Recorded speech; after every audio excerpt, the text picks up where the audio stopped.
کل نفس ذائقۃ الموت، ہر جان کو جس کے اندر بھی روح یا جان ہے موت کا مزہ چکھنا ہے۔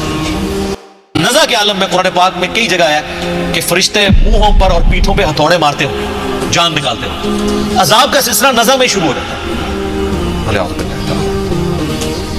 اب اللہ تعالیٰ نزع کے عالم کا ذکر کر رہے کہ کیا ہوگا، کلا اذا بلغت التراقی، ہاں ہاں جب جان ہنسلی تک پہنچ جائے گی، وقیل من راق، اور کہنے والا کہہ رہا ہوگا کوئی جھاڑ پھونک کرنے والا ہے، یعنی اللہ تعالیٰ ہمارا جب روح نکل کے یہاں گلے میں پہنچے گی، نزع کا عالم ہوگا، تو اس وقت لوگ کہہ رہے ہوئے کوئی ایسا بندہ تلاش کرو کہ پھونک مارے، کوئی دم کرواؤ کسی طریقے بندہ بچ جائے، تو کچھ بھی نہیں ہو سکے گا۔ کوئی دنیا کا طبیب موت تو نہیں ٹال سکتا، کوئی دعا موت نہیں ٹال سکتی۔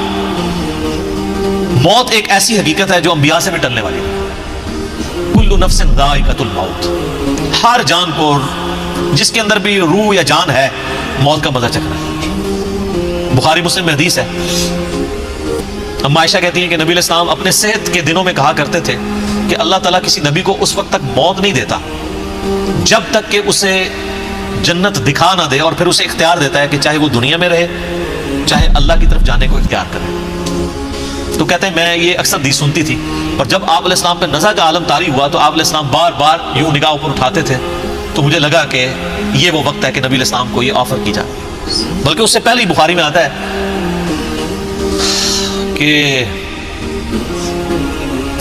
نبی علیہ السلام نے ایک دن یعنی خطبہ دیا، اس میں آپ علیہ السلام نے وہ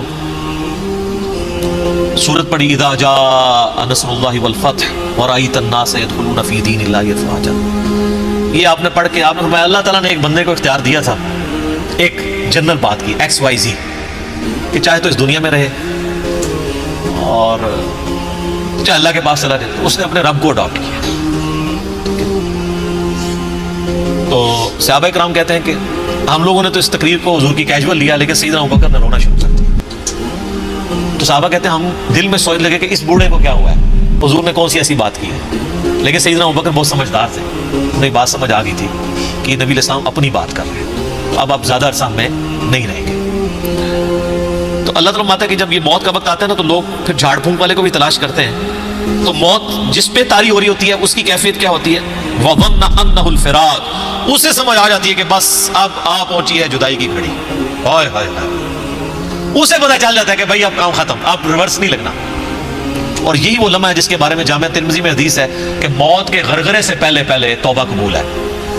جب موت کا غرہ آتا ہے تو پھر نظر آ جاتا ہے نا، جنتیوں کو جنتی فرشتے نظر آ جاتے ہیں۔ میرا آپ لیکچر سنیں نا عذاب قبر کے اوپر، مسئلہ 117A اور B، 117A میں نے 10 آیات سے عذاب قبر ثابت کیا، اور 117B میں 17 حدیث بخاری مسلم سے پیش کی ہیں، کچھ ابو داؤد ترمذی سے، جس میں میں نے ایک نیک بندے کی جب روح نکلنے لگتی ہے اس کے ساتھ کیا معاملات ہوتے ہیں، اور ایک برے بندے کی روح، تو اس میں آپ حدیث میں دیکھیں تو وہ لوگوں کو نظر آ جاتا ہے کہ اب ہمارے ساتھ کیا معاملہ ہونے والا ہے۔ وَالْتَفَّتِ السَّاقُ بِالسَّاقِ، اور پنڈلی پنڈلی سے جڑ جاتی ہے۔ آپ پتہ ہے یہ جو روح نکلتی ہے نا، یہ پاؤں کی طرف سے نکلتی ہے، یوں نکل کے یوں جاتی ہے، اور جب وہ ایگزیکٹ کیفیت طاری ہوتی ہے، جن لوگوں نے یہ آبزرویشن کی ہوئی ہے، کئی لوگ ہمارے بھی جاننے والوں میں، کہ وہ نزع کے وقت جب روح نکل رہی ہوتی ہے اس وقت وہ یعنی اس مردے کے پاس موجود ہوں، ایگزیکٹ اس وقت میں وہ جو کیفیت طاری ہوتی ہے وہ بالکل اسی طریقے سے ہوتی ہے کہ ایسے ٹانگوں جو ہیں وہ انسان کی ایسے جڑ جاتی ہیں، پنڈلی سے پنڈلی مل جاتی ہے ایسے، اور پھر یوں نکلتی ہے روح۔ ظاہر ہے وہ روح نکلنا تو پھر جناب بڑا مشکل کام ہے۔ تو میں نے بتایا نا کہ وہ روح جب ایسے نکلتی ہے، جو فاسق کی روح تو پھر ایسے نکلتی ہے۔ سنن نسائی میں ابو داؤد میں حدیث ہے کہ گویا کوئی شخص جو ہے وہ کانٹے والی چیز روئی میں داخل کر کے اس کو کھینچے، تو وہ کس طریقے سے ایک تار تار ہوتا ہے انسان۔ اللہ تعالیٰ مفت کی سختیاں آسان فرمائے۔ پنڈلی سے پنڈلی جڑ جائے گی۔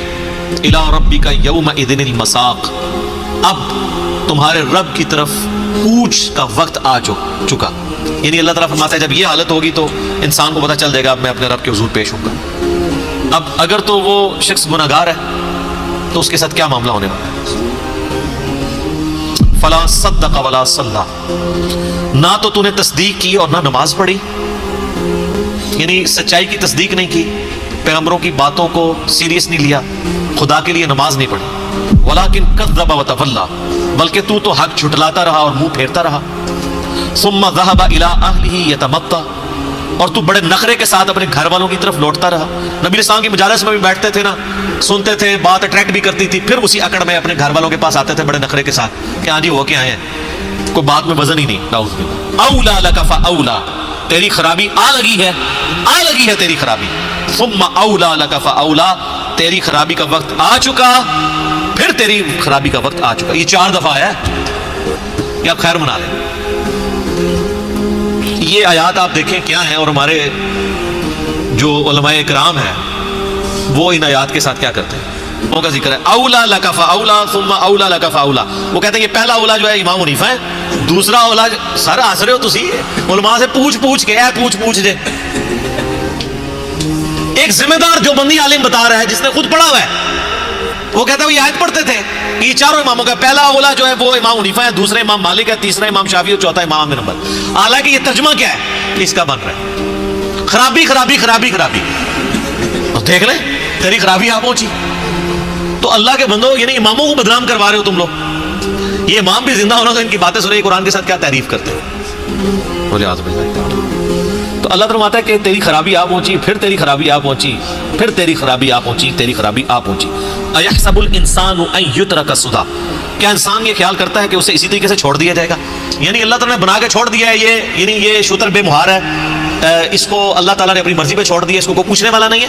افحسبتم انما خلقناکم عبثا, کیا تو نے یہ گمان کیا کہ ہم نے تجھے فضولی پیدا کر دیا اور تجھے لوٹ کے ہماری طرف نہیں آنا؟ یہ وہی چیز ہے.